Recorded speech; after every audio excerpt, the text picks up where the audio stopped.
Di rumah leluhur keluarga Yuan di Gang Elang, Cui Dong duduk di kursi yang bermandikan darah. Kedua tangannya membentuk segel Aquarius, dan dia berjuang untuk melindungi tubuh ini agar tidak runtuh. Ini bukan hanya karena tubuh ini sangat sulit ditemukan, tetapi juga karena tubuh ini seperti sangkar yang mengunci jiwanya. Dalam waktu singkat, belum lagi bepergian antara ibu kota Dali dan pegunungan serta sungai Longkuan seperti sebelumnya, begitu tubuhnya hancur, jiwanya akan benar-benar terpisah dan tidak lengkap. Dia benar-benar akan menjadi ikan di kolam di dasar 5 alam tengah selama sisa hidupnya. Serigala, harimau, dan macan tutul yang dulu gemetar dan merangkak di bawah kakinya sekarang dapat dengan mudah membunuhnya. Meskipun tubuh dan pikirannya terluka parah, setelah Cui Si memuntahkan seteguk darah, dia masih berpegangan pada sandaran tangan kursi dan berdiri dengan tangan dan kaki gemetar. Dia tahu betul bahwa semakin seperti ini, semakin sulit baginya untuk bernapas. Cui Si mengangkat kepalanya dan melihat ke langit dengan jelas. Dulu pernah ada suara sein militer, Ruan Teng. Namun, saat ini, dia telah kehilangan kemampuan untuk berbisik kepada Ruan Teng. Seorang pria muda dengan penampilan yang sangat menarik berjalan keluar dari ruang samping. Wajahnya penuh ketakutan. Dia berjalan di depan Cui Dong, tidak tahu harus berbuat apa. Cui Dong mempercayai mata-mata dan prajurit kematian yang berada di bawah komandonya di kota kecil itu, tetapi ia hanya mempercayai kesetiaan mereka kepadanya, guru kekaisaran Dali. Akan tetapi, Cui Dong sama sekali tidak mempercayai kekuatan mereka. Ia tidak memiliki harapan yang berlebihan bahwa mereka dapat mengawalnya kembali ke ibu kota dengan selamat. Mungkin sebelum ia meninggalkan kota kecil itu, salah satu bidak catur yang ditempatkan Song Yang Kyung atau wanita itu di 4 keluarga dan 10 klan akan menunggu kesempatan untuk bertindak. Oleh karena itu, Cui Dong memerintahkan pemuda itu, pergilah ke bengkel pandai besi dan temui Tuan Ruan. Undang dia ke sini. Katakan saja bahwa aku, Cui Dong, ingin meminta bantuannya dan bersedia membuat kesepakatan besar dengannya. Ini ada hubungannya dengan pemberian Dewa Gunung dari Gunung Sensiu. Jangan lupa, ini undangan. Jika Ruan Teng menolak untuk datang, maka kau tidak perlu kembali ke rumah ini di masa depan. Roh Yin yang telah kutempatkan sementara di tubuhmu tidak akan mampu menahan erosi angin astral yang Qi selama beberapa hari. Wajah pemuda itu pucat saat dia mengangguk penuh semangat. Cui Dong kembali duduk di kursinya dan memperingatkan, saat kau keluar, bersikaplah lebih alami. Jangan terlihat seperti orang tuamu sudah meninggal. Kalau tidak, bahkan orang bodoh pun akan tahu bahwa ada yang salah denganku. Pemuda itu mengangguk takut-takut dan segera pergi. Namun, Cui Dong baru saja menutup matanya. Sungguh lucu. Ia telah terkungkung dalam situasi di mana pintu keluar jiwa disegel. Sekarang, ia benar-benar harus membantu menjahit dan memperbaikinya, menjadi tukang reparasi kandang ini. Serangkaian langkah kaki yang familiar terdengar. Cui Dong tiba-tiba membuka matanya dan hendak memarahi boneka itu karena ketidakmampuannya. Namun, ketika melihat tamu tak diundang di samping pemuda porselen itu, Cui Dong langsung mengubah ekspresinya. Ia tersenyum pada pemuda itu dan berkata, pergi dan bawakan kursi untuk tetua yang dan secangkir teh. Lelaki tua itu menghisap pipa dengan satu tangan di belakang punggungnya. Ia melihat sekeliling, tidak melihat guru kerajaan muda yang telah menemui akhir yang menyedihkan. Ia terkekeh dan berkata, pembatasan di sini secara pribadi dibuat olehmu, Cui Dong. Sekarang, aku merasa seperti seseorang telah membobol, tetapi pemiliknya masih tidur. Guru Kekaisaran Daren, apakah Anda menemui masalah? Ekspresi Cui Dong tampak biasa saja. Dia menggelengkan kepalanya dan berkata, tidak perlu. Lelaki tua itu duduk di kursi yang dibawa oleh lelaki muda itu. Ia menghadap ke timur, sementara Cui Dong menghadap ke selatan, menghadap ke utara. Ia menghadap plakat aula utama klan Yuan. Orang tua itu melirik ke arah pemuda yang waspada dan penasaran itu, lalu berkata dengan emosional, kalau menyangkut masalah jiwa, pencapaianmu sungguh tidak buruk. Cui Dong bertanya, jika kita bicara sekarang, bisakah Ruan Ju mendengar kita? Pak tua yang tersenyum dan berkata, Ruan Ju memiliki sifat pemarah. Dia tidak punya hal lain untuk dilakukan selain mengintip gerak-gerikmu. Jika kamu tidak memprovokasi dia berkali-kali, apakah menurutmu dia akan mau berbicara denganmu? Cui Dong berkata dengan suara rendah, kehati-hatian adalah orang tua dari keselamatan. Ini adalah kedua kalinya Cui Dong mengatakan hal ini kepada tetua yang pertama kali di Gunung Porselen Tua. Orang tua itu menghisap pipanya dan berkata, itu masuk akal. Cui Dong menunggu sejenak dan berkata, apakah itu baik-baik saja? Orang tua itu mengangguk pelan. Guru kerajaan Cui, bicaralah dengan bebas.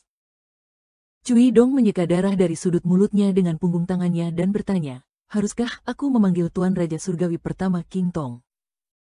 Orang tua itu tanpa ekspresi menyela Cui Dong, cukup. Seperti yang diharapkan, Cui Si tidak melanjutkan bicaranya. Dia menghela napas dengan emosi dan berkata, sejujurnya, junior ini terpesona oleh pertempuran itu. Cui Dong tertawa tanpa alasan. Aku tidak benci karena tidak bertemu dengan Raja Dewa. Aku hanya benci karena Raja Dewa tidak bertemu denganku. Ketika saya belajar di bawah bimbingan Tuan, ini adalah pertama kalinya saya bersentuhan dengan kisah di balik layar. Saat itu, Tuan mengkritik saya karena tidak mengetahui luasnya langit dan bumi serta berbicara tanpa berpikir. Sekarang setelah saya pikir-pikir lagi, Tuan benar dan saya salah. Orang tua itu melambaikan tangannya dan berkata, saya tidak tertarik dengan pertengkaran antara guru dan murid di sekte Anda. Cui Dong mencibir dan berkata, lalu apakah kamu datang ke sini hanya untuk menertawakanku? Yang tua bertanya, saya agak penasaran. Song Yang Kyung, Raja Dali, adalah seorang seniman bela diri yang bercita-cita mencapai alam bela diri ke-11. Mengapa Anda begitu tidak cocok dengannya? Cui Dong menggelengkan kepalanya dan berkata, bukan karena Song Yang Kyung dan aku ingin bertarung sampai mati. Hanya saja ada seorang wanita kuat di Dali yang tidak bisa menoleransi dia. Ketika porselen kehidupan Chen Pingan pecah, dialah yang secara pribadi merencanakannya di balik layar. Bahkan keluarga Ma yang tamak dari Apricot Blossom Eli tidak mau mengambil tindakan. Ada juga keluarga Liu, keluarga Song, dan sebagainya. Tujuannya adalah untuk memudahkan putranya memanfaatkan kesempatan itu. Tentu saja, saya tidak menyangkal bahwa saya menggunakan Chen Pingan untuk berurusan dengan Qi Jingjun.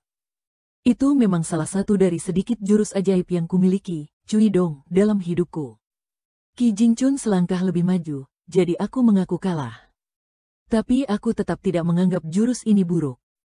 Yang tua mengembuskan asap dan menyipitkan matanya, berkata, ketika porselen kehidupan pecah, pemuda di lorong botol tanah liat itu seperti nyala lilin, sangat menarik perhatian. Tentu saja, mudah untuk menciptakan situasi di mana ngengat terbang ke api. Wanita yang Anda sebutkan itu benar. Jika tidak, gadis yang terkondensasi dari sisa-sisa roh dan esensi naga sejati itu akan bergegas ke Chen Pingan secara naluriah. Namun ketika dia melarikan diri dari sumur pengunci naga dan tiba di lorong botol tanah liat, dia menyadari bahwa ada ki naga yang kuat di rumah Song Jixin. Baginya, itu adalah makanan paling lezat di dunia. Jadi dia berusaha sekuat tenaga untuk mengetuk pintunya. Sayangnya, dia terlalu lemah dan jatuh ke tumpukan salju di depan rumah Chen Pingan. Kemudian, Chen Pinganlah yang menyelamatkannya. Namun, saat ia terbangun, ia tidak mau menandatangani kontrak dengan orang biasa seperti itu. Bagaimanapun, itu sama saja dengan bunuh diri. Jadi, ia mengaku sebagai pembantu baru di rumah Song Jixin. Chen Pingan dengan bodohnya menyerahkan kesempatan terbesar jalan agung di surga Gua Lizu dengan kedua tangannya. Ngomong-ngomong, Chen Pingan waktu itu seperti anak pemberontak dari keluarga besar, menteri pemberontak dari negara besar. Dia memang ditekan oleh jalan surga dan tidak dapat menyimpan keberuntungan apapun. Orang tua itu menggelengkan kepalanya dan berkata, kamu bisa melihatnya, tapi kamu tidak bisa menyentuhnya, dan kamu tidak bisa memegangnya. Cui Dong diam-diam mendengarkan narasi lelaki tua itu dan kembali ke topik, bahkan Yang Mulia percaya bahwa adiknya, Song Yang Kyung, tidak pernah tertarik pada tahta naga. Sayangnya, ada satu waktu ketika Yang Mulia meminta nasihat saya tentang Go. Wanita itu juga menonton pertandingan dan memberikan nasihat kepada Yang Mulia agar pertandingan tidak berakhir lebih awal. Yang Mulia tiba-tiba bertanya kepada saya, apakah dia, seorang raja bawahan di medan perang, tiba-tiba akan memimpin pasukan ke ibu kota Dali suatu hari dan menggunakan pisau di tangannya untuk meminta tahta kepadanya? Tentu saja, saya menjawab dengan jujur dan mengatakan bahwa Yang Mulia tidak akan melakukan itu. Akan tetapi, Jika benar-benar tiba saatnya sekelompok besar jenderal dan prajurit di bawah komando Yang Mulia dengan prestasi militer yang luar biasa memiliki gagasan untuk menjadi menteri yang mendukung naga. Dan Yang Mulia telah mencapai alam ke-10, atau bahkan alam ke-11 yang legendaris, dan merasa bahwa hidup sangat membosankan, dan dengan semua orang di sekitarnya menyihir dan menyemangatinya. Dia mungkin juga mengenakan jubah naga dan duduk di singgasana naga, sehingga dia tidak akan mengecewakan hati para jenderal dan prajurit. Petik 2. Setelah aku mengatakan itu, Kaisar Dinasti Li Agung tertawa. Akhirnya, Yang Mulia menoleh pada wanita di sampingnya dan bertanya, "Bagaimana menurutmu?" Wanita itu berkata kepadanya, "Ambisi Yang Mulia Kaisar tidak cukup besar. Setengah dari Pulau Harta Karun Timur dapat mengisi perutnya, tetapi Song Yang Kyung berbeda. Semakin tinggi prestasi bela dirinya di masa depan, semakin besar keinginannya untuk mencapai tujuan yang lebih tinggi." Setelah mendengarkan perkataan wanita itu, Yang Mulia tertawa dan berkata bahwa kita berdua hanya omong kosong. Perkataan yang menyakiti hati dan menghancurkan fondasi Dali, dan harus disingkirkan dan dipenggal. Namun, hari ini adalah hari yang baik, dan lebih baik berbicara dengan tangan daripada membunuh dengan tangan. Untuk sementara, kepala kalian berdua harus disimpan. Pak Tua yang tertawa dan berkata, Song Yang Kyung sungguh tidak beruntung karena bertemu dengan kalian berdua. Seorang wanita berbasa basi, dan seorang teman dekat memfitnahnya. Cui Si bertanya terus terang, "Mengapa kamu mencariku?" Si tua yang mengatakan sesuatu yang aneh yang datang entah dari mana. Kami percaya bahwa jenderal dan menteri punya nyali, kekayaan dan kehormatan punya akar, dan hidup dan mati sudah ditakdirkan. Terkait masalah ini, Cui Dong tidak mundur. Dia tidak memiliki sifat pengecut yang menyerahkan hidup dan matinya di tangan orang lain. Dia mencibir dan berkata, "Meskipun menurutku angkatan saat ini tidak bagus, menurutku kalian juga bukan orang baik." Si tua yang menatap Cui Dong dan berkata, "Katakan padaku, mengapa Qi Jinchun memilih Chen Pingan?" Jelas saja Cui Dong tidak akan memberikan jawabannya. Si tua yang bertanya, "Apakah kau benar-benar mengira aku tidak akan membunuhmu?" Cui Dong mengangguk dan berkata, "Kamu tidak berani. Sekalipun aku memelihara anjing, saat ini, demi kekayaan dan masa depan, dia mungkin berani membunuhku, tapi hanya kamu yang tidak berani." Si tua yang tertawa dan berkata, "Kamu sangat pintar, bagaimana mungkin kamu bisa kalah dari Qi Jinchun?" Cui Dong merosot ke sandaran kursi dan berkata dengan nada mengejek diri sendiri, "Qi Jinchun punya pepatah yang bisa menjawab pertanyaanmu. Di dunia, hanya hati yang murni yang tidak dapat diuji." Si tua yang menggelengkan kepalanya dan berkata, "Lihat, ini adalah akibat dari ketidakpercayaanmu pada takdir. Takdir itu tidak dapat dijelaskan, bersifat ilusi, dikelilingi oleh awan dan kabut, serta tidak memiliki akar dan kaki." Cui Dong tertawa dan berkata, "Mengapa, senior, kamu ingin aku berjalan di jalanmu?" Si tua yang bertanya balik, "Apakah kalian tidak ingin bersatu kembali dan kembali ke puncak? Terlebih lagi, Anda memuja kata, jasa, yang hakikat serupa dengan hakikat kami." Cui Dong mengulurkan jarinya dan menunjuk ke arah yang tua dengan jarinya yang gemetar. Dia hampir tertawa terbahak-bahak dan berkata dengan nada sarkastis, "Meskipun aku, Cui Dong, tidak dapat dibandingkan dengan guruku dan Qi Jinchun, tetapi untuk apa yang disebut tubuh emas abadi? Aku berakhir menjadi antek yang menjaga rumah dan diperintah untuk datang dan pergi oleh orang-orang yang awalnya aku pandang rendah. Apakah aku gila, atau kamu yang gila? Orang tua yang tua, saya tidak ingin mengkritik Anda, tetapi apakah Anda putus asa? Atau apakah Anda mengalami hal yang sama seperti saya, tiba-tiba mengalami perubahan dan menghancurkan rencana yang telah lama disusun?" Si tua yang berkata dengan enteng, "Menurutmu siapa yang bisa memerintahku?" Cui Dong tiba-tiba menyipitkan matanya, wajahnya serius, dan terdiam. Si tua yang duduk bersila dan menatap halaman dengan ekspresi tenang. Orang bilang ada Tuhan yang tingginya 3 kaki di atas kepala seseorang. Cui Dong menarik napas dalam-dalam dan berkata, "Biarkan aku memberimu sedikit nasihat. Jika kau melakukan sesuatu pada pemuda itu, lebih baik kau hentikan secepatnya." Si tua yang menggelengkan kepalanya dan berkata perlahan, "Tidak." Cui Dong tersenyum dan berkata, "Kurasa Qi Jinchun juga sudah membereskan semua hal yang belum beres sebelum dia meninggal. Ditambah lagi, kamu dan aku dianggap bersih. Itu artinya, kecuali wanita di ibu kota Dali yang mungkin punya niat jahat, Chen Pingan tidak perlu khawatir." Si tua yang tiba-tiba berkata, karena kita tidak bisa menjadi saudara seiman, tidak apa-apa. Kita bisa membuat kesepakatan yang adil. Cui Dong tidak bertanya dan berkata tanpa ragu, saya setuju. Pertama, mereka berjalan sejauh 5 mil. Chen Pingan membiarkan gadis berjaket katun merah itu beristirahat sebentar. Kemudian, mereka berjalan sejauh 4 mil dan kemudian 3 mil sebelum berhenti untuk beristirahat. Keduanya duduk di bebatuan halus di tepi sungai. Mereka pergi ke selatan dan mengambil jalan memutar sementara karena mereka biasanya mengikuti arah sungai. Kalau tidak, jalan pegunungan itu sulit dan Li Baoping tidak akan mampu mengikutinya. Meskipun kekuatan fisik gadis itu luar biasa dan jauh melampaui teman-temannya, dia tetaplah anak berusia 8 atau 9 tahun. Tidak peduli seberapa bagus fondasinya, dia tidak dapat dibandingkan dengan orang dewasa. Chen Pingan tidak dapat menggendong gadis itu dengan kakinya sendiri. Li Baoping duduk di sana sambil berkeringat. Ia melihat Chen Pingan tiba-tiba melepas sandal jeraminya, menggulung celananya, dan masuk ke dalam air. Mungkin karena permukaan air sungai itu jauh lebih lebar, sehingga ketinggian airnya tidak lebih tinggi dari lutut. Ia dapat melihat banyak ikan biru kecil berenang di sekitarnya. Ikan-ikan itu sangat lentur dan sebagian besar berukuran sebesar telapak tangan. Sejak pertama kali Li Baoping berjalan ke sungai dalam hidupnya, dia bermimpi bahwa suatu hari dia akan dapat menangkap ikan. Namun, ikan jauh lebih licik daripada kepiting atau udang. Li Baoping tidak dapat berbuat apa-apa terhadap mereka.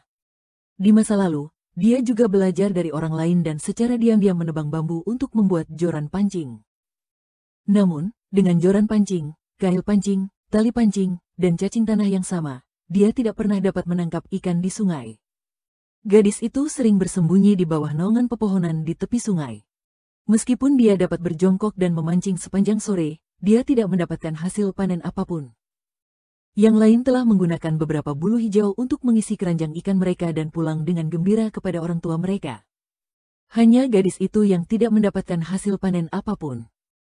Oleh karena itu, dalam benak gadis itu, Chen Pingan yang seolah-olah maha kuasa, masuk ke pegunungan dan ke dalam air, membakar arang, mengumpulkan tumbuhan, dan menangkap ular, sesungguhnya mempunyai citra yang sangat tinggi. Dia hanya menceritakan rahasia ini kepada si Chunjia. Pada saat ini, gadis itu melihat bahwa Chen Pingan pertama kali menemukan sebuah tempat di dekat pantai, di mana tampaknya ada banyak ikan yang bersembunyi di bawah batu biru besar di sana. Kemudian dia mulai membangun sebuah bendungan sedikit di hulu. Bendungan itu hampir sepanjang tinggi Li Baoping. Bendungan itu terbuat dari batu-batu besar dan kecil yang ditumpuk di sungai di dekatnya. Masih akan ada air yang mengalir turun melalui celah-celah di antara batu-batu itu. Chen Pingan tidak terburu-buru untuk menutup celah-celah itu dengan kerikil dan pasir. Sebaliknya, dia membangun dua bendungan, satu horizontal dan satu vertikal. Pada akhirnya, tampak seperti dia sedang membangun sebuah kolam kecil. Li Baoping datang ke tepi kolam dan berjongkok. Dia membuka matanya lebar-lebar dan melihat Chen Pingan mulai menjahit lubang-lubang itu. Gerakannya cepat dan indah. Pada saat yang sama, Li Baoping juga memperhatikan bahwa ketika Chen Pingan menundukkan kepalanya untuk bekerja, wajahnya tenang dan ekspresinya terfokus. Pikirannya tenggelam dalam pekerjaannya, dan tidak ada gangguan dalam pikirannya. Seperti seorang gadis yang belajar di sekolah desa, ketika pertama kali melihat Tuan Qi menulis, ada perasaan nyaman yang tak terlukiskan di hatinya. Karena bendungan bagian atas hampir tidak berpori dan air tidak dapat masuk, bendungan bagian samping pun sama. Bendungan bagian hilir hanya digunakan untuk mencegah ikan kabur, jadi tidak menggunakan segenggam pasir pun untuk menutup pintu. Oleh karena itu, permukaan air, kolam ikan, ini berangsur-angsur berkurang. Wajah mungil Li Baoping dipenuhi dengan kebahagiaan. Ia mengepalkan tinjunya dan bergumam pada dirinya sendiri. Ia bahkan lebih gugup daripada Chen Pingan, yang sedang duduk di atas batu dan beristirahat sejenak. Chen Pingan mulai berjalan ke dalam kolam dan mengambil air dengan kedua tangannya. Li Baoping mendecak lidahnya dan berkata, Chen Pingan, apa yang kau lakukan ini disebut menguras kolam untuk menangkap ikan. Oh, tidak, itu istilah yang merendahkan. Kau mengambil tindakan drastis untuk mengatasi masalah ini. Chen Pingan tersenyum dan bertanya dengan santai, dulu saya sering melihatmu memancing di sungai. Seberapa besar ikan yang kamu tangkap? Li Baoping mendesah, ikan-ikan itu terlalu pintar.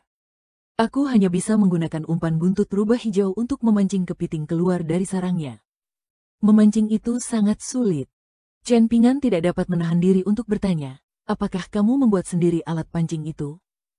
Li Baoping mengangguk dengan penuh semangat dan berkata, ya, ada hutan bambu ungu di sudut halaman belakang rumahku. Konon, hutan itu ditanam oleh kakek dari pihak kakekku. Ayahku dan yang lainnya menjaganya dengan sangat ketat. Ketika aku meminta untuk membuatkan sebuah joran pancing, aku ditolak. Tidak mudah bagiku untuk memotongnya secara diam-diam. Aku harus menggilingnya sedikit demi sedikit dengan gunting. Itu sangat melelahkan. Air di kolam semakin keruh. Beberapa ikan sudah mulai kabur, mencipratkan air kemana-mana. Chen Pingan sudah terbiasa dengan ini.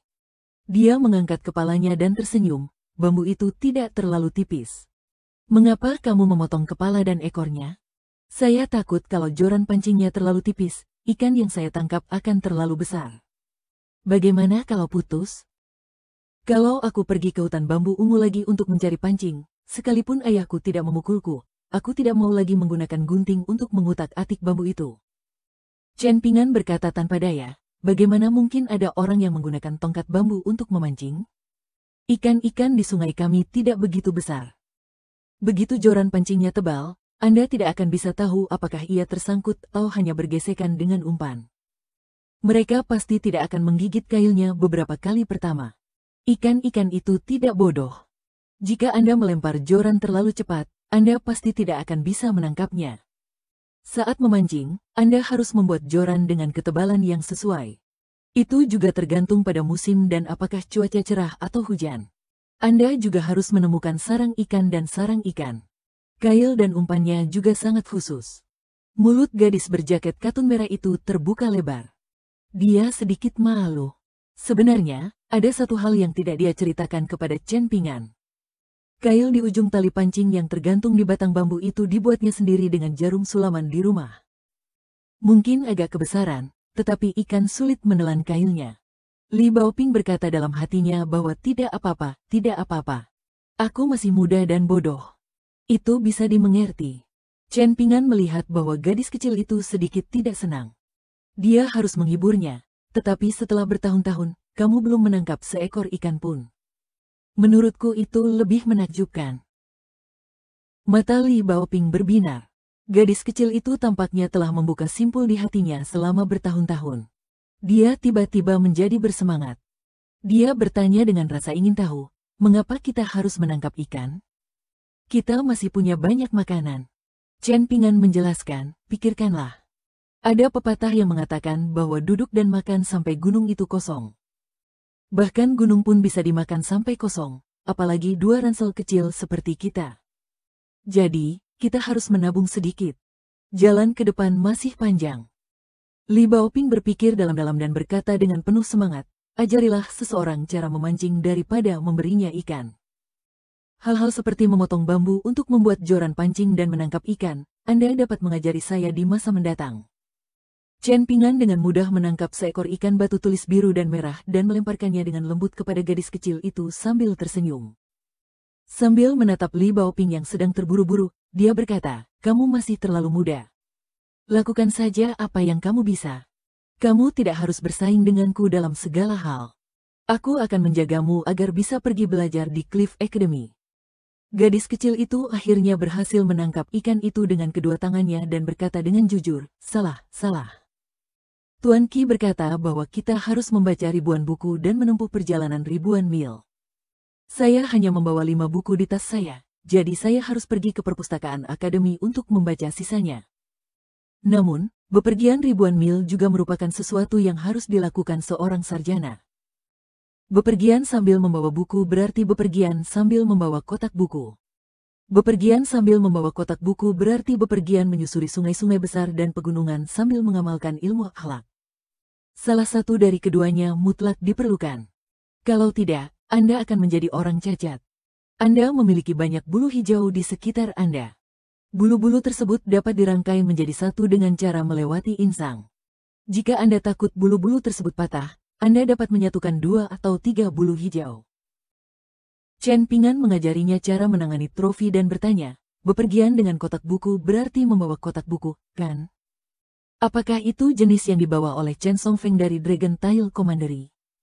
Jika kita melewati hutan bambu di masa mendatang, aku bisa membuatkannya untukmu. Aku juga perlu membuatkan pancing. Itu dekat dengan air. Jika kita pergi lebih jauh ke bawah, airnya akan dalam. Kamu tidak bisa menangkap ikan seperti yang kamu lakukan hari ini. Gadis kecil itu berjongkok di tepi pantai dan menggantung ikan-ikan itu satu persatu. Setelah mendengar kata-kata ini, dia sangat gembira hingga melompat dan berkata, benarkah? Chen Pingan berkata sambil tersenyum, mengapa aku harus berbohong padamu? Aduh, hati-hati. Jangan melompat. Hati-hati jangan sampai jatuh ke sungai bersama ikan. Ikan tidak bisa lari, tapi bagaimana kalau Anda masuk angin? Gadis kecil berjaket katun merah itu berjongkok dan berkata sambil tersenyum lebar, aku senang. Akhirnya aku akan punya kotak buku kecilku sendiri. Chen Pingan berjongkok di sungai yang hampir kering. Kepalanya dekat dengan batu, dan ia meraih ke bawah batu untuk memancing. Ikan jenis ini bisa dimakan mentah setelah dikeringkan. Jika menurutmu itu kotor, aku bisa membuang organ dalamnya. Aku tidak membutuhkannya sebelumnya. Li Baoping ragu-ragu sejenak, lalu berkata dengan takut-takut, bagaimana kalau mengeluarkan organ dalamnya?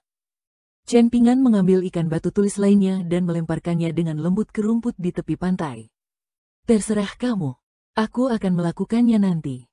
Li Baoping yang sedang memegang 3 tusuk ikan pun segera berkata, biar aku saja. Chen Pingan mengangguk dan terus memancing di bawah batu. Tak lama kemudian, disertai bunyi cipratan, gadis kecil yang tak jauh dari situ berdiri di aliran sungai dan menangis. Chen Pingan segera bangkit dan berlari mendekat. Dia bertanya dengan gugup, ada apa? Gadis kecil itu menangis dengan sedih. Ada seekor ikan. Aku baru saja mengambilnya dari rumput ekor anjing. Ikan itu tampak sekarat. Aku tidak menyangka bahwa saat aku menaruhnya di air, ikan itu akan menggoyangkan ekornya dan lari. Chen Pingan tidak dapat menahan tawa.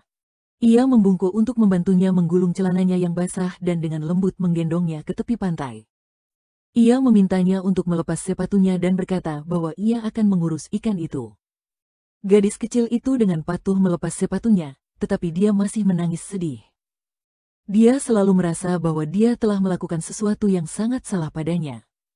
Chen Pingan dengan cekatan membuka perut ikan itu dan meremas organ dalamnya. Ia berusaha keras menahan tawanya, berpikir bahwa lebih baik tidak menaburkan garam pada luka gadis kecil itu. Chen Pingan akhirnya menoleh ke gadis kecil itu dan dengan lembut mengambil 3 tusuk sate ikan yang sudah dibersihkan. Gadis kecil itu tersenyum di sela-sela tangisnya dan berkata dengan wajah berlinang air mata, satu orang telah melarikan diri, tetapi masih banyak yang tersisa.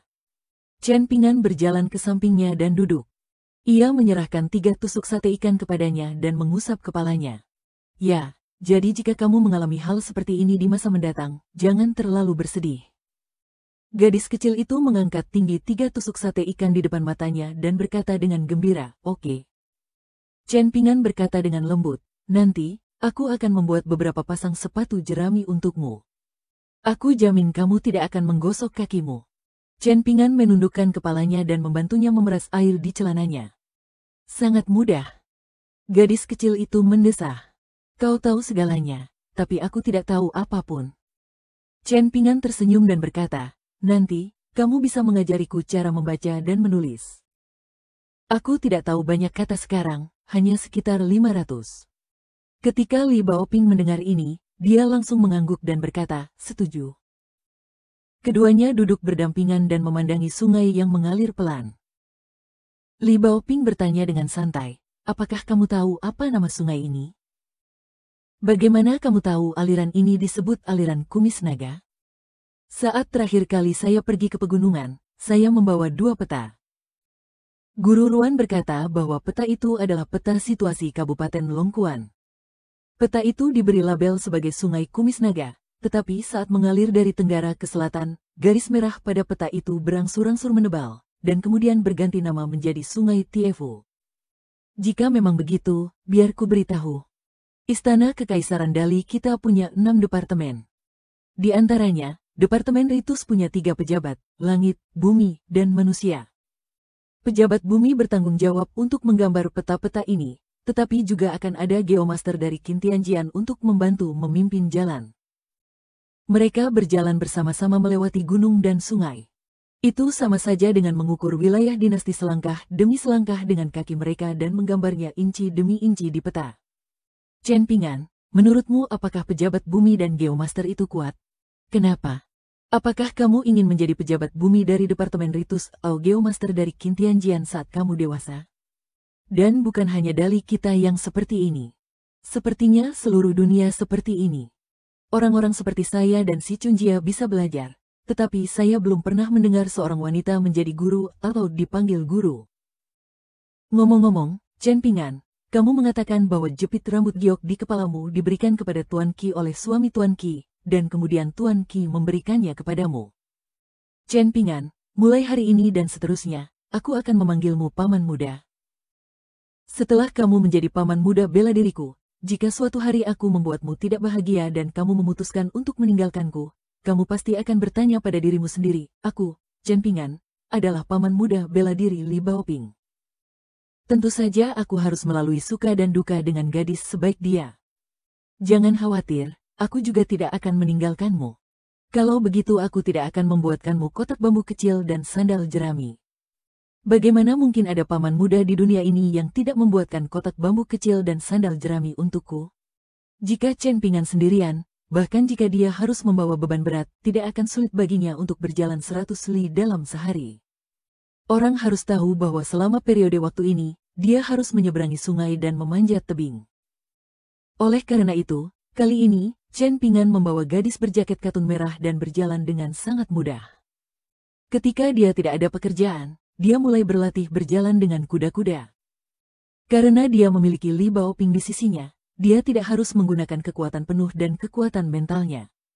Sebaliknya, itu relatif alami. Untuk menjaga Li Baoping, dia bahkan dengan sengaja memperlambat kecepatan berjalan kuda-kudanya dan mengurangi jarak antar langkahnya. Ini membuat Chen Pingan, yang akhirnya menemukan keahliannya, merasa seolah-olah dia telah dipukul kembali ke keadaan semula dan menjadi canggung lagi. Saat ini, mereka berdua telah berjalan sekitar 20 li. Li Baoping masih memiliki sedikit tenaga dan tampaknya tidak menderita. Gadis itu hanya mengulurkan tangannya untuk menyeka keringat di dahinya dan bertanya, "Paman muda bela diri, apakah kamu berlatih tinju?" Chen Pingan menghentikan langkahnya dan mengangguk, "Ya." Li Baoping bertanya lagi, "Lalu, apakah kamu tahu di mana sumber seni tinju ini, fondasi seni tinju ini, berada?" "Saya hanya tahu bahwa ada banyak titik akupuntur di tubuh manusia. Alasan mengapa saya dapat mengingat beberapa ratus kata terutama karena saya ingin mengingat nama-nama titik akupuntur tersebut. Namun saya belum sempat bertanya apa hubungannya dengan tinju. Ada seorang nonaning yang melihat buku panduan tinju saya tetapi tidak memberitahu saya. Dia hanya mengatakan bahwa dalam hal tinju, Anda tidak dapat mengambil jalan pintas. Anda harus mengandalkan kerja keras sedikit demi sedikit. Saudari Ruan yang Anda kenal mengatakan bahwa dia berlatih ilmu pedang. Metode Qi keluarganya diwariskan dalam keluarganya dan tidak baik baginya untuk memberitahu orang lain. Oleh karena itu, saya tidak berbicara mendalam dengannya saat itu. Petik 2. Padahal, saat itu pemuda bersandal jerami itu merasa bahwa ia ditakdirkan untuk berjalan-jalan di kota kecil ini sepanjang sisa hidupnya. Oleh karena itu, ia punya banyak waktu dan kesempatan untuk bertanya kepada Ruan Xiu. Li Baoping membelalakan matanya karena tidak percaya. Dia berkata dengan nada lebih berat, "Paman muda, Anda bahkan tidak tahu ini dan Anda berani berlatih tinju? Tidakkah kamu tahu bahwa jika kita berlatih bela diri secara sembarangan, terutama bela diri eksternal, vitalitas kita akan mudah celaka? Berlatih bela diri sebenarnya mirip dengan mencari naga dan titik akupuntur oleh Geomaster. Namun, sementara Geomaster mencari titik akupuntur di gunung dan sungai, praktisi bela diri mencari dan menggali harta karun di tubuh mereka. Setelah menemukannya, seseorang harus menggunakan metode yang tepat sebelum dapat dianggap telah mencapai tingkat yang lebih tinggi di jalur bela diri. Tidak, Paman muda, aku harus menjelaskan ini kepadamu. Kamu hanya bisa mempelajarinya setelah kamu memahaminya." Melihat ekspresinya yang penuh tekad, Chen Pingan berpikir sejenak. Itu bukan hal yang buruk. Secara kebetulan, Ada pohon willow tua dengan leher yang bengkok di depan mereka. Sebagian besar pohon itu condong ke arah sungai seperti jembatan lengkung yang belum selesai. Dia menarik Li Baoping untuk bersandar di batang pohon untuk beristirahat. Gadis kecil itu tidak sabar dan bersikeras untuk duduk. Chen Ping'an tidak punya pilihan selain menggendongnya ke batang pohon dan minggir untuk mencegahnya jatuh. Dia duduk santai di belakang pohon, seperti guru kecil yang baru pertama kali mengajar di sekolah. Dia bersemangat sekali. Dia terbatuk, berniat untuk berbicara baik-baik dengan paman bela diri kecil ini agar dia tidak tersesat. Jika dia benar-benar merusak tubuhnya, bukankah dia akan dipenuhi penyesalan dan mati karena sakit hati? Li Baoping berkata dengan wajah serius. Alasan mengapa aku tahu sedikit tentang seni bela diri adalah karena aku memiliki seorang saudari pembantu bernama Zulu di keluargaku. Sejak dia masih muda, leluhur tua melihat bahwa dia memiliki bakat dalam seni bela diri. Aku juga sangat dekat dengannya. Saudari Zulu juga orang yang pendiam yang hanya suka mengatakan apa yang ada di hatinya, jadi aku tahu apa itu seni bela diri. Sayangnya, ketika saya berusia 6 tahun, saya diam-diam mengikuti di belakang Sister Zulu dan berjalan di atas benda yang disebut Earth Ox Stake. Itu sangat menyenangkan. Tiang tertinggi hampir setinggi atap. Namun, suatu kali, saya terpeleset dan tidak sengaja jatuh. Sebenarnya, saya baik-baik saja. Sister Zulu masih terlibat dengan saya dan dihukum berat oleh leluhur tua. Setelah itu, Sister Zulu tidak pernah mengajak saya bermain lagi ketika dia berlatih seni bela diri di pagi dan sore hari atau ketika dia bersembunyi di kamar untuk berendam di ember obat. Chen Ping'an merasa sedikit bersalah. Suster Zulu yang disebut oleh gadis kecil itu mungkin adalah gadis kuat yang dada dan kepalanya terhantam 2 ubin keramiknya hari itu. Saat itu, dia diam-diam masuk ke rumah keluarga Li dan menggunakan ketapel untuk memecahkan 2 toples makanan burung porselen. Pembantu yang melindungi gadis kecil di Gunung Zhengyang adalah orang pertama yang menemukan jejaknya. Dia dengan cepat memanjat tembok ke atap dan akhirnya melompat ke atap tempat dia berada. Setiap kali Chen Ping'an memikirkannya setelah itu, dia masih merasa bahwa dia sangat kuat. Li Baoping tidak sabar untuk memberitahu pria yang masih tidak mau mengakui bahwa dia adalah paman bela diri termudanya ini. Contohnya, keluarga pengecut si Chunjia punya toko. Kalau mereka sukses berbisnis, mereka bisa menghasilkan banyak uang. Jadi, toko si Chunjia bisa jadi salah satu toko tertua di kota kita. Tapi kalau mereka hanya menghasilkan uang dan tidak menghasilkan uang serta tidak tahu cara menarik pelanggan, mereka akan segera kekurangan uang dan harus menutup toko, kan? Begitu mendengar bahwa berbisnis dan menghasilkan uang, Chen Ping'an, si penggila uang, langsung tercerahkan. Tiba-tiba dia berkata, setiap orang punya harta keluarga. Kalau bela diri bagus, bisa menghasilkan uang. Kalau tidak bela diri, rugi. Kalau tidak bela diri sama sekali, tinggal jaga harta leluhur dengan baik. Li Baoping berpikir sejenak dan mengangguk. Begitulah. Paman muda, pernahkah kau mendengar sebuah pepatah? Ini disebut berlatih seni bela diri untuk menarik kejahatan, terutama seniman bela diri eksternal yang mengaku menyelesaikan magang mereka dalam 3 tahun dan membunuh orang saat mereka keluar. Pukulan mereka ganas dan kuat. Mereka tampak mengagumkan dan berteriak saat memukul orang. Faktanya, itu yang paling berbahaya bagi tubuh karena mereka sama sekali tidak menemukan meridian. Mereka tidak tahu metode untuk masuk. Banyak orang akan jatuh sakit saat mereka mencapai usia parubaya. Sulit untuk mengatakan apakah mereka akan hidup sampai tua. Bahkan jika mereka hidup, mereka akan sangat menderita. Karena sejak hari pertama mereka berlatih bela diri, mereka tidak mengolah ki dan tubuh mereka. Sebaliknya, mereka menjadi orang yang boros dan menghambur-hamburkan harta leluhur mereka. Menurut leluhur keluarga Li, Li Baoping terlahir tanpa bokong. Ketika gadis berjaket katun merah itu bersemangat dan ingin berdiri dari pohon willow tua, tatapan paman bela diri termudanya menghentikannya. Dia melanjutkan dengan kesal, jadi, paman bela diri termuda, kamu harus menganggap ini sebagai peringatan. Kamu harus menemukan metode latihan bela diri yang sebenarnya. Ada ribuan jenis bela diri di dunia. Alasan mengapa ada pencapaian tinggi dan rendah serta prospek besar dan kecil adalah karena setiap bela diri memiliki setidaknya 2 titik akupuntur aperture kelahiran. Jika kamu dapat menemukannya, maka kamu dapat menemukan cara terbaik untuk memelihara titik akupuntur aperture terbanyak di sepanjang jalan. Itu seperti angin musim semi dan hujan yang memelihara segalanya. Meskipun tingkatan buku panduan bela diri tidak tinggi, asalkan jalannya benar, tetap dapat memperkuat tubuh dan memperpanjang umur. Namun, jika mengambil jalan yang salah, semakin baik buku panduan bela diri, semakin mudah untuk merusaknya. Chen Ping'an tenggelam dalam pikirannya. Dia bisa merasakan keberadaan Qi itu. Rasanya seperti ada seekor naga api kecil di dalam tubuhnya yang tidak punya rumah untuk kembali. Ia berkeliaran di dalam tungku besar. Sebelumnya, naga api ini seperti lalat tanpa kepala, yang bergerak tak tentu arah. Setelah menabrak dinding, ia akan berbalik. Sekarang, jangkauan aktivitasnya semakin meluas. Namun, ia akhirnya akan kembali ke sekitar kediaman Qi di perutnya dan berkeliaran. Ia seperti anak kecil yang pergi bermain. Setelah lelah, ia ingin pulang.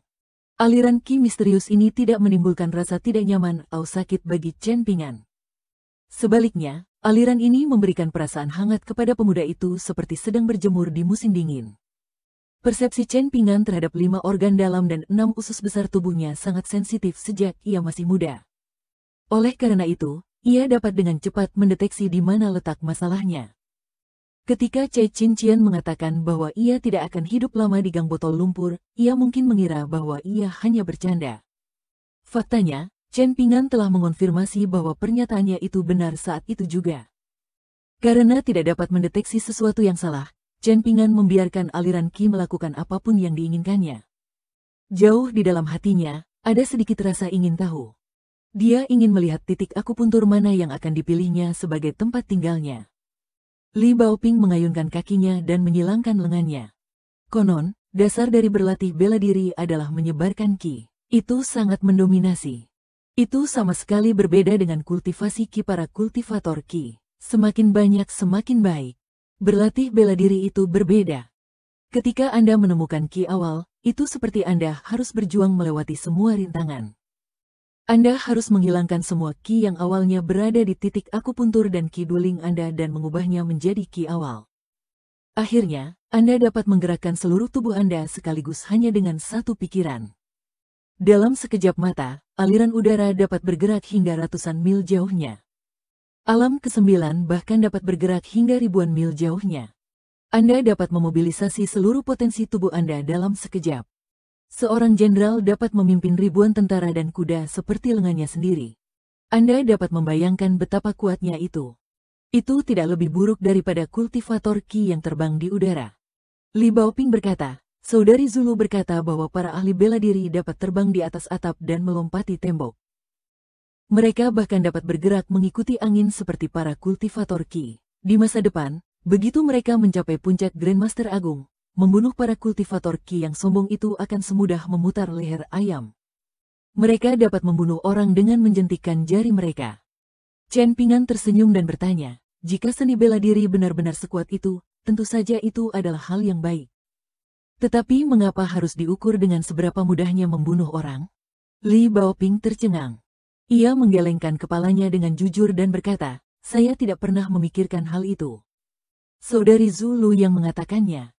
Ketika ia mengucapkan kata-kata ini, Saudari Zulu sangat menginginkannya, seperti halnya saya bermimpi menangkap seekor ikan setiap hari. Wanita muda itu berpikir sejenak dan berkata, tetapi jika dipikir-pikir lagi, menurut apa yang dikatakan oleh Suster Zulu, tampaknya praktisi seni bela diri dan kultivator memang terlahir untuk berselisih. Kultivator suka meremehkan praktisi seni bela diri, menganggap seni bela diri adalah profesi yang rendah dan mereka adalah orang-orang yang menyedihkan yang tidak memiliki bakat dan tidak dapat berkultivasi.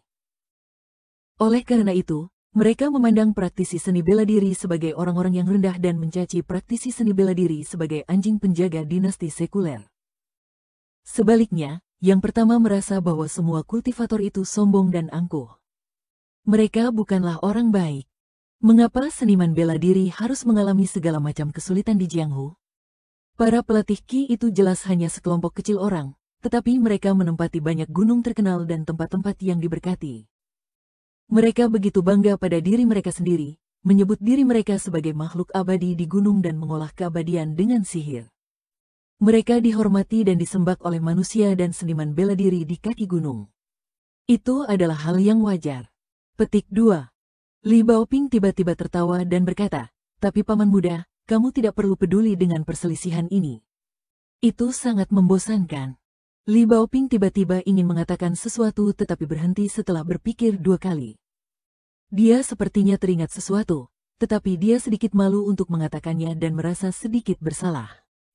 Akhirnya, dia memutuskan untuk jujur. Dia benar-benar tidak ingin menipu paman bungsunya. Wanita muda itu meminta maaf dengan wajah sedih dan berkata, "Kakak Zulu dan ayahnya, Paman Zuhei, seharusnya pergi ke perbatasan selatan kerajaan Sui besar bersama kami. Tetapi saya takut paman bungsu tidak menyukai mereka, jadi saya berbohong kepada mereka untuk menunggu kami di gerbang timur kota.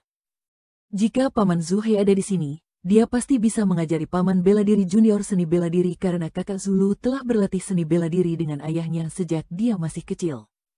Leluhur telah memberitahuku secara pribadi bahwa meskipun bakat Zuhei dalam seni bela diri terbatas, dia ahli dalam mengajarkan seni bela diri. Dia bisa disebut guru yang bijaksana. Bahkan jika dia dilemparkan ke salah satu rumah mewah dan berkuasa di ibu kota Dali, dia tetap bisa menjadi tamu terhormat. Sekarang Paman Zuhei sudah tiada dan begitu pula Suster Zulu."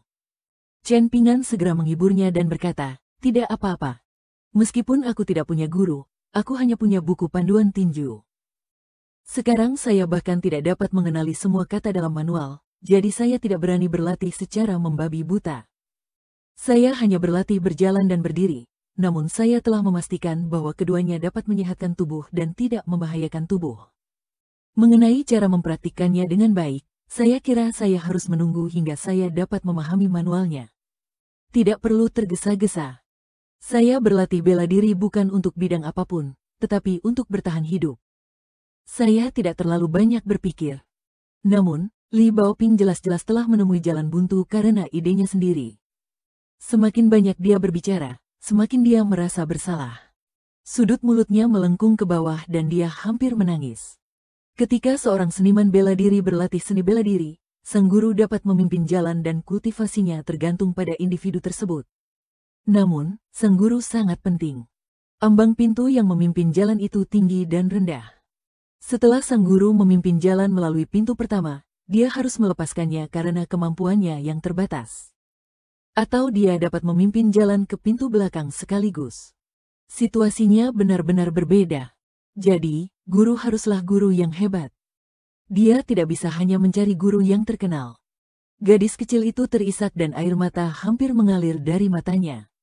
"Paman muda bela diri, kamu adalah seorang jenius bela diri yang langka. Jika kamu menjadi ahli karena aku, apa yang harus aku lakukan?" Chen Pingan tidak peduli bagaimana gadis kecil itu sampai pada kesimpulan konyol bahwa dia seorang jenius. Hal terpenting sekarang adalah menghentikannya menangis. Ketika gadis kecil itu sedih, orang-orang akan merasa bahwa dia benar-benar patah hati. Dia bukan tipe anak yang akan mengamuk. Chen Pingan tiba-tiba punya ide. Dia tiba-tiba mengangkat tangannya dan meletakkannya di depan gadis kecil itu. Setelah mengepalkan tinjunya dengan lembut, dia berkata dengan keras, "Berhenti." Li Baoping adalah anak yang cerdas. Dia tertegun dan menghentikan air matanya. "Paman muda, apa yang kamu lakukan?" Chen Pingan mengepalkan tangannya dan tertawa. "Bagaimana? Paman muda memang hebat, kan? Aku sudah membuatmu berhenti menangis." Demi menghibur gadis kecil itu, Chen Pingan berusaha sekuat tenaga. Untuk pertama kalinya, dia secara resmi mengakui bahwa dia adalah paman muda bela diri.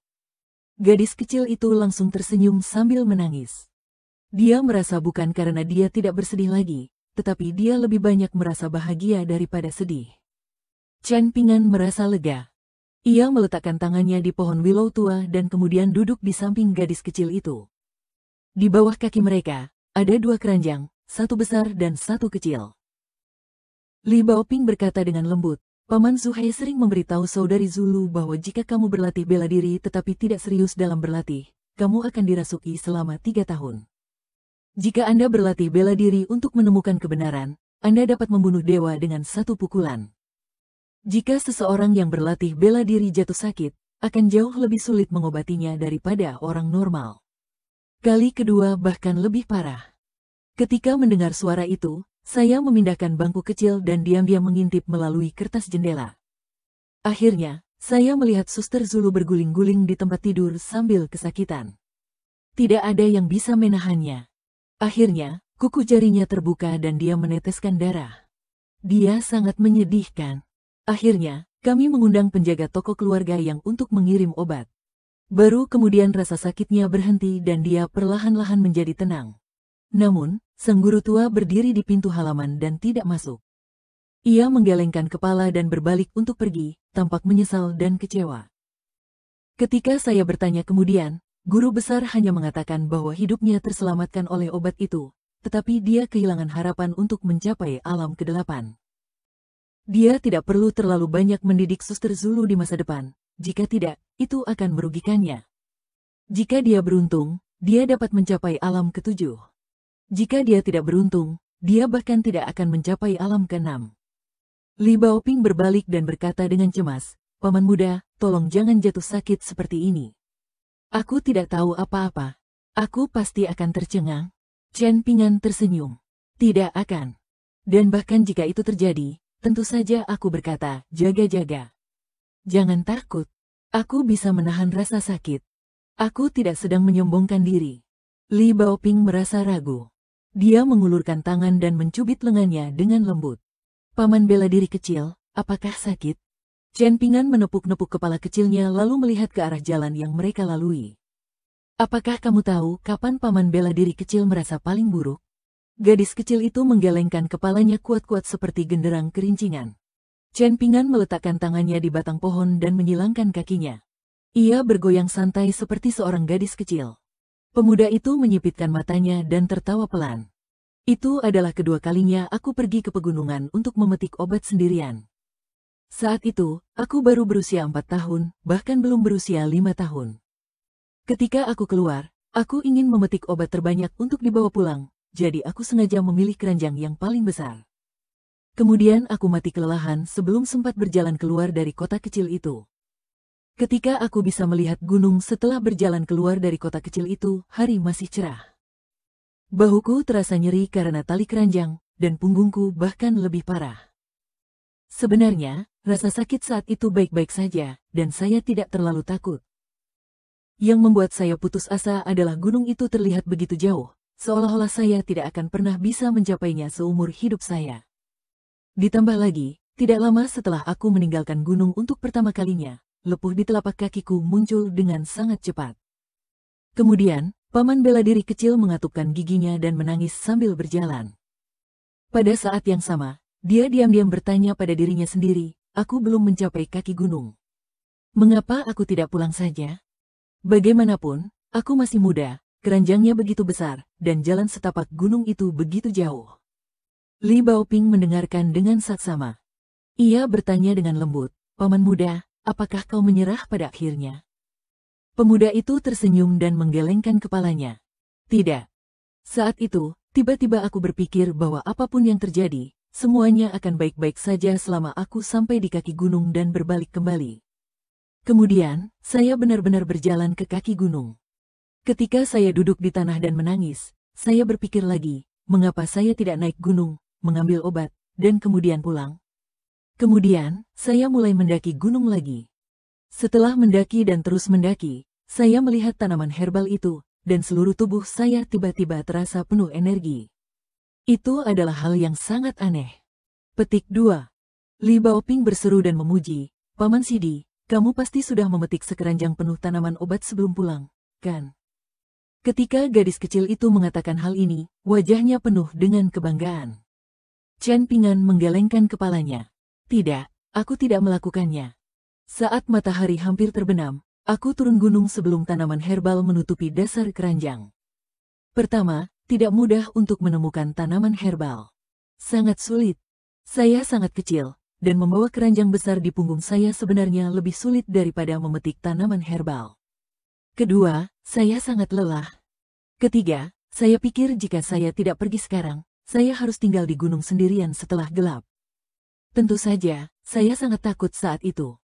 Li Baoping menunggu lama, tetapi dia tidak melanjutkan. Dia bertanya dengan rasa ingin tahu, apa yang paling ditakuti oleh paman bela diri kecil? Pemuda itu menggelengkan kepala dan berkata lembut, "Kemudian, aku tidak takut lagi." Gadis kecil itu penuh perhatian dan tidak bertanya lebih lanjut. Chen Pingan tersadar dan menoleh padanya sambil tersenyum. Aku tidak menceritakan ini kepadamu untuk memberitahumu betapa hebatnya paman bela diri kecil. Faktanya, semua anak miskin di kota kecil ini seperti ini. Sama sekali tidak aneh. Saya menceritakan ini karena saya merasa metode berlatih bela diri yang Anda ceritakan hari ini dijelaskan dengan sangat baik. Mirip seperti saat paman bela diri kecil diam-diam pergi ke sekolah dan melihat Tuan Ki mengajar saat dia masih kecil. Bukankah kau bilang tidak ada guru perempuan? Kurasa saat kau masuk ke Cliff Academy di masa depan, setelah kau membaca cukup banyak buku, kau mungkin akan menjadi guru pertama yang mengajar di akademi itu. Setelah mendengar apa yang dikatakan paman bela diri kecil, gadis kecil berjaket katun merah itu tiba-tiba penuh semangat juang. Dia mengangkat tinjunya dan berkata, "Li Baoping, kamu bisa melakukannya." Chen Pingan menatapnya dalam diam. Ia merasa bahwa jika Tuan Ki masih hidup, ia akan sangat bahagia. Namun, gadis kecil itu kemudian mengatakan sesuatu yang membuat pemuda itu pusing. Karena Li Baoping memiliki paman bela diri kecil yang paling kuat di dunia, pemuda itu hanya bisa berpura-pura tidak mendengar apa-apa.